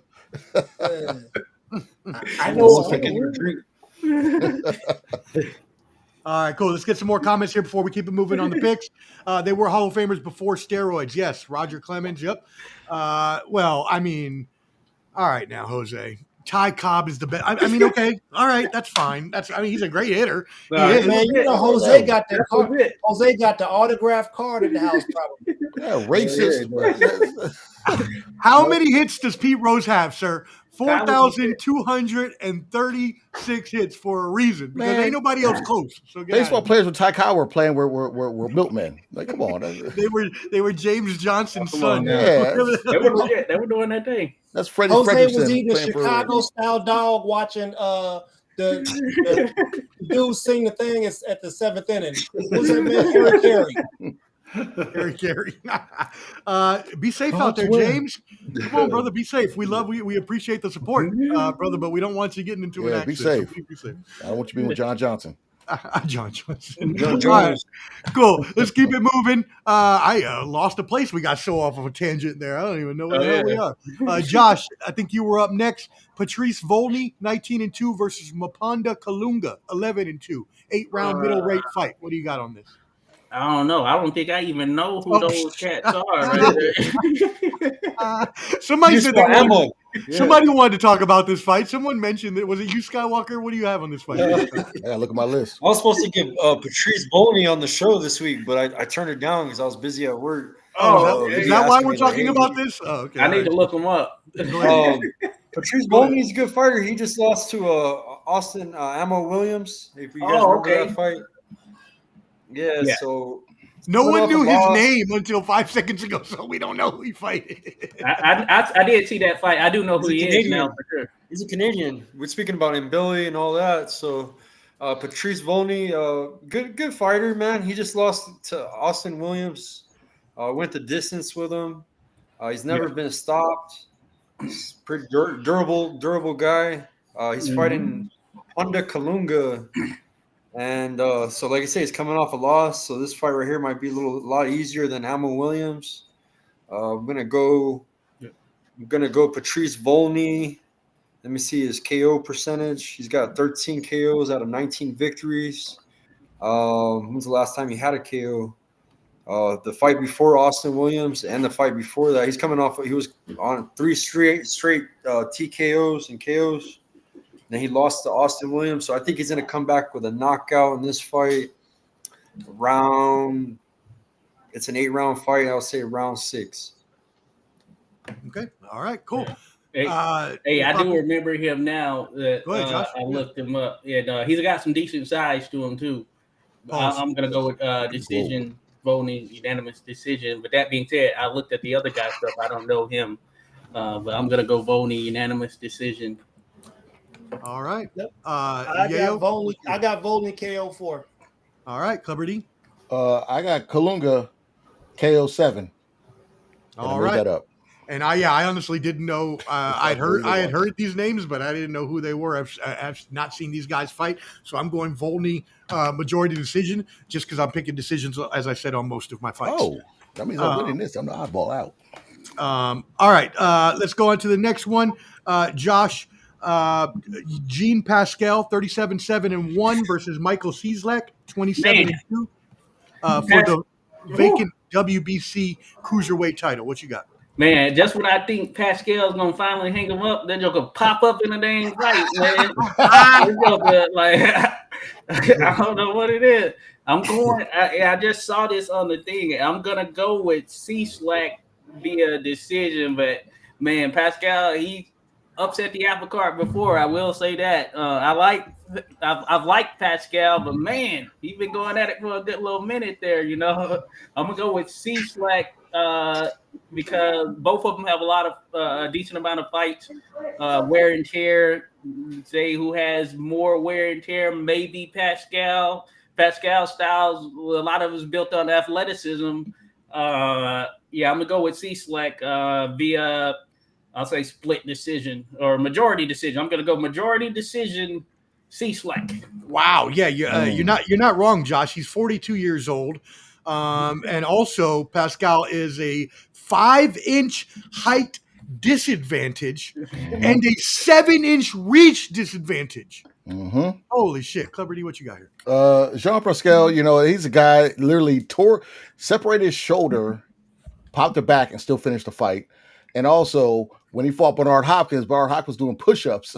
I think it was the first or second. Was it the first or second fight when he was doing push-ups? When the refs broke him up. But with that being said, Jean Pascal, I loved fighting him back in the day, but my memories are back in the day, and he will get knocked out in the third round. I'm going with C-Slack. C-Smack, whatever his name is. Going with him. C-Smack. C-Slack. All right, Skywalker, what you got? Same Cieslak, KO. I think he's going to get Pascal out of there, so KO 5. Okay. All right, and Papi, what you got? Man, hey, listen. 50 Cent said Pascal still owe him some money. So I feel like Pascal gonna get this one, fam. He gonna find the old vet gonna find a way to get it done. I'm taking Pascal by split decision. My man said he owed 50 Cent some money, so he need to get this money before he get fucked up. They never heard it beat.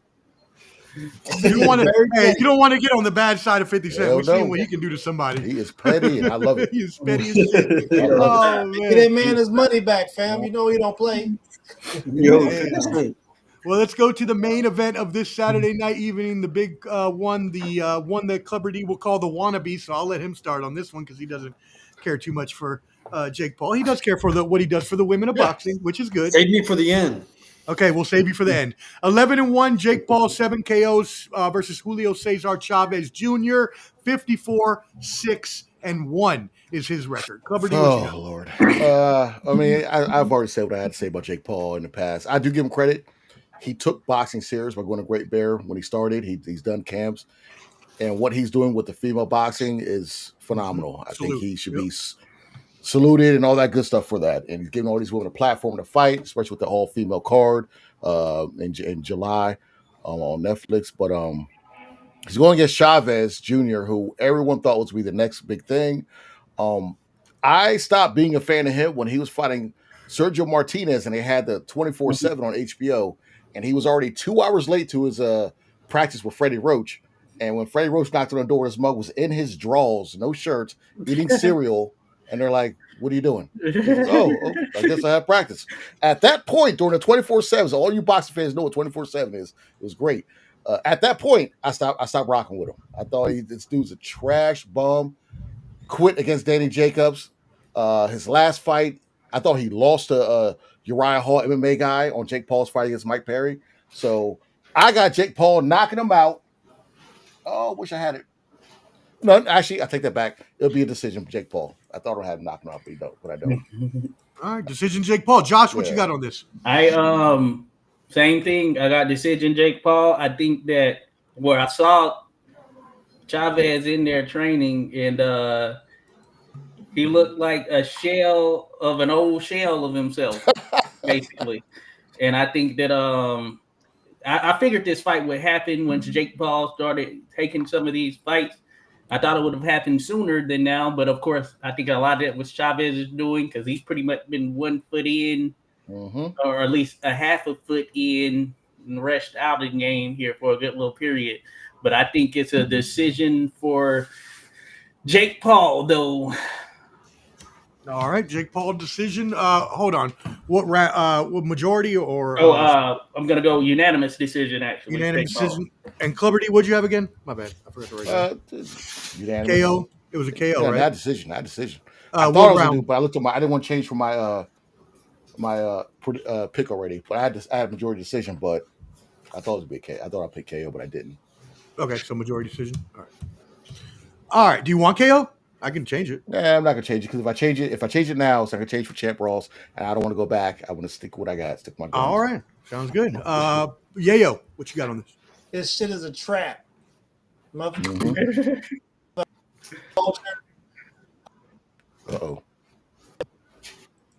In the boxing, I mean, he's definitely helping people, but neither one of these dudes, either one of them, I don't like either one of them. They're not good for the sport, in my opinion.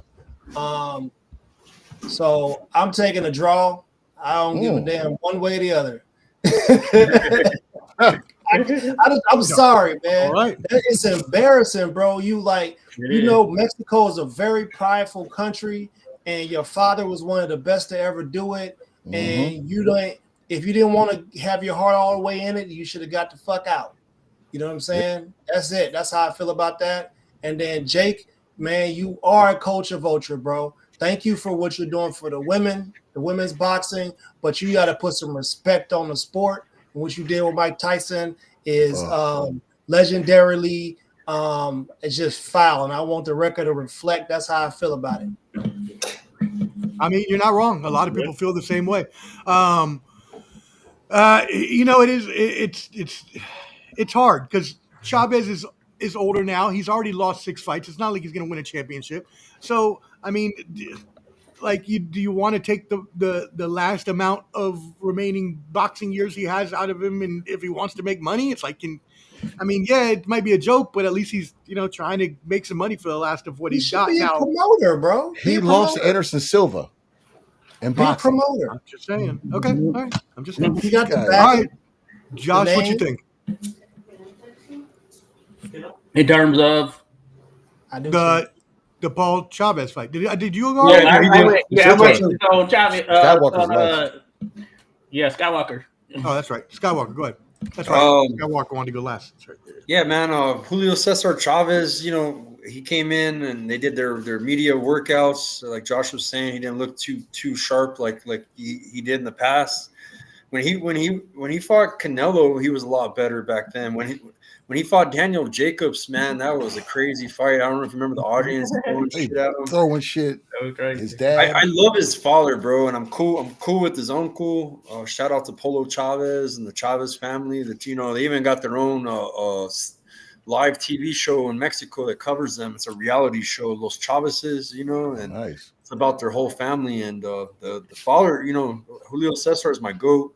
So I'm hoping that Junior beats Jake Paul and makes his father proud, right? Wouldn't that be amazing? Fucking knock his ass out. Dad there smiling with his bandana on, right? And so I'm hoping for that. But in all reality, this is a prediction league. So I'm going to go Jake Paul decision. Just based off of the media. But his physique is – I think he's taking this fight serious. And I got to give him credit for that. I got to give him a little respect. I don't know if you have you seen his physique? He has been working hard this camp. So. I haven't seen it. We know the weight. I won't check it for it either. Did they say what weight they're going to be at? They're close to 200, I believe. It's like what I know Paul said 199. Paul said he's gonna His fight. physique. Let me show you the physique real quick. That's not bad, bro, for Julio. Yeah. Like I said, he's not as quick as he used to be. He kind of, I don't know if he's bullshitting the camera or what. Are we gonna see him better or what? Sometimes they hold back. They tell you, if you're filming somebody, they're like, don't throw everything because I don't want the opponent to see it. You know When he fought Uriah Hall his last fight on Jake Paul undercard, he fought an MMA guy, and I thought Uriah won that fight. They gave it to Chavez, and he said he wanted to fight Jake Paul after that. Then we got this fight a year later. He didn't look too good for me. And then I even saw the Anderson Silva boxing match, and he lost that match. And I'm just like, I can't. Ever since the Danny Jacobs won besides Sergio Martinez and then Canelo, like I can't. I thought it was an epic round, 12th round in there with Sergio Martinez. That might have been the last ditch effort from Chavez right there, because everything else pretty much since then has been sort of a decline, Booger sugar. Yeah. Both guys gonna pop high. Watch. Wouldn't be surprised at all. Paul gonna pop hot on mayonnaise. I mean, listen. I understand. Listen, if they want to have a celebrity boxing league that's adjacent to boxing, where you're doing, you're matching up the famous internet people, and you're doing that stuff, that's cool. There's a place for it. There's always been a place for it, But you can't blend it into professional boxing where people actually spend their whole entire lives from like age 5 training and preparing to be the best that they could possibly be. You can't just let somebody who's a culture vulture slide in and just make the most money and sell out arenas and claim that they're a professional fighter, and he's not a professional fighter.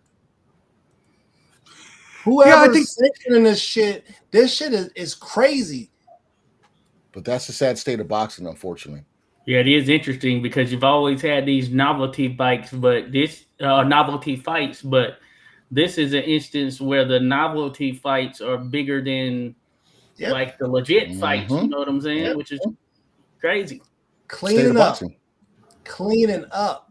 Yeah, I think that's how people look at this from both sides. When you were remembering, some people obviously think he's a culture vulture. Some people, which he is. Some people obviously think that he's playing boxing for a fool, kind of like just obviously using the sport that people so much love and are so purist of, and then having to go back and just using it to make money, and then fell the legends that we grew up with. Like when you talked about the disrespect that he gave Mike Tyson, or now going after, the Chavez family name or what have you. When you look at it from those sides of the aisle, a lot of people are going to have a lot of hate for what he is doing, and rightfully so. He does deserve that. And yes, what he does for the women's game is good, and we really appreciate that. But you can't take away at one point in time from boxing as a whole, and then just because you put a little bit in on the back end, figure that you're going to be respected in the boxing game. And it seems like that's exactly what's happened. A lot of people have just tuned him out too because of the sideshow that he really is, and it's just straight up disrespect, like you are feeling about it, Yayo. Yeah. Okay. Any other thoughts on that? Any other thoughts on what should Jake Paul do then? Because obviously he came in the game because he wanted to at some point try to, I guess, not just make money, but wanted to at some point, said he wanted to be a champion. Now, how realistic that is not very realistic. I saw an interview. He legitimately established himself as a powerhouse in boxing. Like if you take his gates from his last 2 or 3 fights, bro, he's destroying the numbers, period. He's attracting all the sponsors. You know what I'm saying? And so he's a powerhouse. So maybe promoting boxing and fighting is something that he should do. But don't promote it from a perspective of this is what you always wanted to do. You grew up wanting to be a boxer all your life. Don't do it that way. Just, you know what I'm saying? You can do it in a clean way. I think he's trying. I think he's trying with the MVP, and he, besides putting the women, he's putting some of the young fighters. He had Shushu on when he fought Mike Tyson, and a couple other young fighters in his undercard. It's really, this is like a slap in the face to boxing fans, because we're basically going to have to watch Jake Paul to watch these other young fighters like Schofield fighting on his undercard against Farmer. Like Ramirez is on his undercard. Those should be their standalone fights, but yet we were getting Earl Spence against Johnny Jacobs on freaking pay-per-view back in the day, when that shouldn't have been like that. Right. Boxing kind of failed us in the last few years, and now it's on the rise again. And unfortunately, somebody like Jake Paul is bringing the casuals in to watch, and I give him credit for showcasing some of the good talent, so that way these casuals might latch on to this talent and go from there. Yeah, and I think we're in an interesting space because social media, relative to just history in general, is fairly young, and we are seeing sort of this little evolution of Jake Paul being one of these him and his brother being a big social media star, and evolving that to being able to morph it into sports. I guess it's sort of like the modern day celebrity in some sense, because Ali, he was in there with like this I can't think of the guy, Antonio Inoki, like a big star from Japan. So you see stuff like that, and at one point Ali was gonna face Wilt Chamberlain. So you had stuff like that that's in the fold, but now the YouTubers, the social media people, they're bigger than some celebrity. They're more known than the traditional celebrity that you would see on like television through events like that. And I think this social media thing, it has evolved in a way that's pretty crazy. So I do think Jake Paul does bring casual fans and new fans to the table as it relates to the sport, and he usually has some pretty decent fights on the undercards of his contest. So, but his path is most certainly scripted. How he gets to an actual world title shot based on who he's faced thus far is very interesting. I think it would be something new. There was a guy, Pete Rodemaker, I think it was. He came straight out of the amateurs and fought for the world title against Floyd Patterson, I believe, back in the day. But that being said, he had a background in the amateur world of boxing. So this is very different, where you have a guy with really no amateur background or whatever. He's been learning here over the past 5-6 years. Can he get a world title shot? You know what I'm saying? Just based on his status in the hell no the world, you know what I'm saying? No, absolutely not. That would certainly be I feel if like it happens, they just burn the sport down, because you got to go through the rankings and fight real fighters. You got to go through you have to fight real fighters in order to get to an opportunity. WBA has cleared a way for him to fight Zorro. I'm telling you, watch. It'll be interesting. You can't do that, bro. You can't. He says he's fighting Joshua next year. He claims he's fighting Joshua. Celebrity boxing. We'll have a celebrity boxing championship. You can't put a real title up. They could do that for sure. But yeah, you're right. That would certainly be against the typical norm if he's able to parlay what he's done thus far into a world title shot. So let's say Jake Paul has his promotion. He has 5 fighters, right?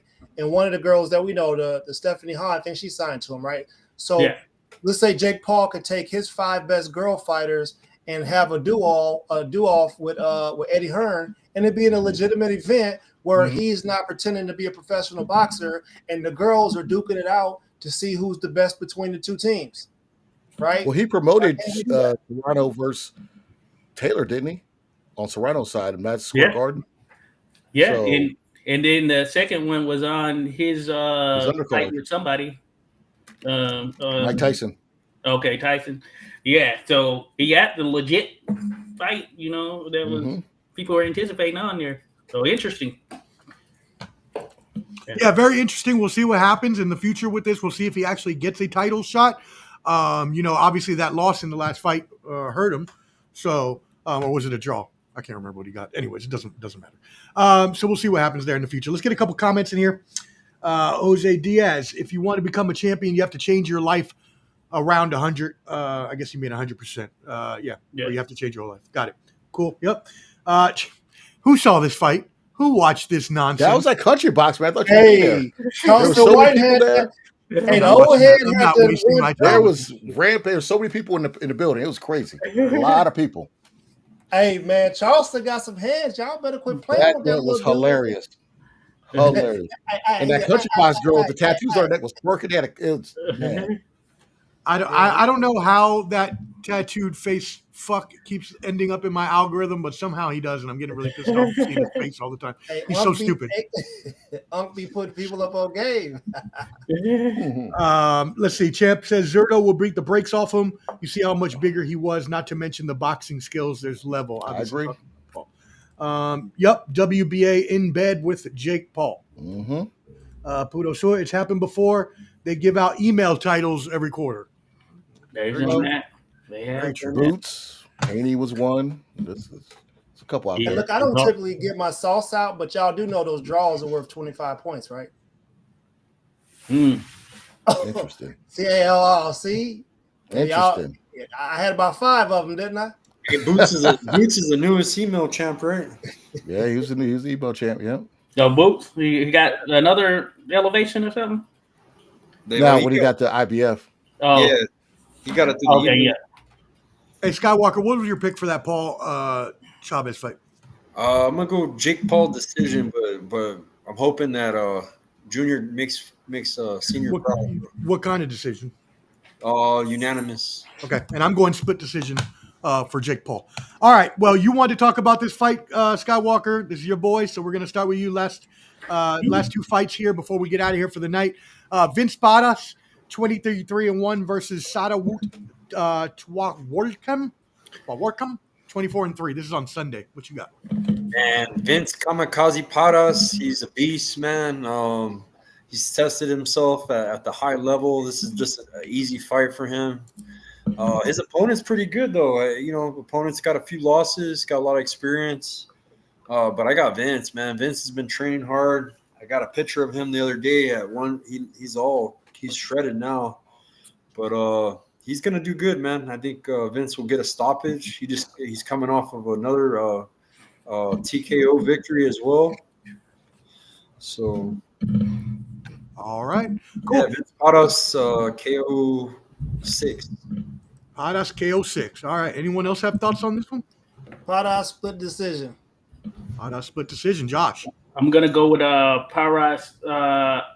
I think I submitted to you, champ. I think I had UD or something like that, but I feel like, because I had to remember again, but yeah, I feel like Vince might knock him out because the fighter he's taking on, he's a Thai fighter, and you can have Thai fighters, sometimes they're on opposite ends of the spectrum. They have a trumped up resume and hadn't fought anyone, or hey, they battle tested. You got a Sorung Visai, comes in, they can lay it on you, and this guy is on that other end there. He hasn't fought anyone, and he's got a lot of knockouts against debuting fighters and things of that nature. So I think Vince can stop him, but I don't know if that's what I submitted to you, champ. So keep that in mind. All right. Clever D. I'm gonna go against what I already sent Champ Ross, since we know Vince. I'm gonna go Vince. We'll go 8-round knockout. All right, and I'll end it off with a split decision for Paras. That's what I had, because I remember I got to go all decisions, Skywalker, or I might have picked something different. But yeah. Anyways, split decision for Paras. All right, let's move it into this last fight. We want to talk about this one. I know it's a week ahead, but we're not going to be together before then. Although I'm looking at Paul's like shit on that. I'm looking at our future schedule for July, and I'm thinking, gentlemen, we may want to reconvene our boxing crew here maybe on July 10th is a Thursday, because you got the Katie Taylor, Amanda Serrano, you got Shakur Stevenson, Zepeda. The week after that, you got Usyk, Dubois, you got Barrios, Pacquiao, Bam Rodriguez. We could do a whole show on the 10th about all those fights if you gentlemen would like to do that. Yeah. All right. Do it. Sounds good. Let's claim it. Yeah, So there you go. We can do one of those. I will be doing the fight party for the Boyce and Usyk fight. I just got to figure out their start time, because I'm not doing the whole damn thing. All right. Well, sweet. There you go. We'll make sure to promote that day. So there you go, guys. We'll be back on together on the 10th. of July. It's a Thursday, 8 p.m. Eastern. We'll go ahead and talk all the huge fights coming up in July, but there is one coming on July 5th in England, Manchester. Jack Catterall versus Harlem Eubank. Clubber D, let's start with you. We'll go around the horn and finish this off. I'm a big fan of Jack Catterall, but I'm going to Harlem Eubank. I'm going to say decision. All right. Skywalker? Catterall's coming off a loss to Arnold Barbosa. He's a good fighter, good boxer. I have to research it more, but I'm going to go with Eubank. All right. Papi? Eubank split decision. All right. Josh? I'm going to go with Catterall via – I'll go split decision. And that's primarily because I haven't really sat down and just watched Eubank like that.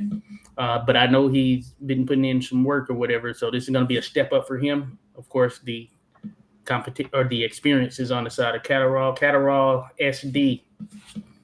Yeah, you're right. The experience is on the side of Catterall, although he is 1 year younger than Eubank. Interesting. Yeah, he's 31 and Eubank is 32, but Eubank is obviously the undefeated fighter, 21-0. But Catterall, like you said, has the experience, 32 fights versus 21, even though he does have 2 losses. So because of those 2 losses, although I do agree, Catterall with the experience does kind of make me want to lean that way. But also, when I see an O, I think that fighters want to protect that at all costs, and obviously Eubank is trying to do that. And I think that sometimes give you a little more gas in the tank in the late rounds of a fight. So I'm going to go with Eubank split decision. That's what I'm going to do as well with Papi. Cool.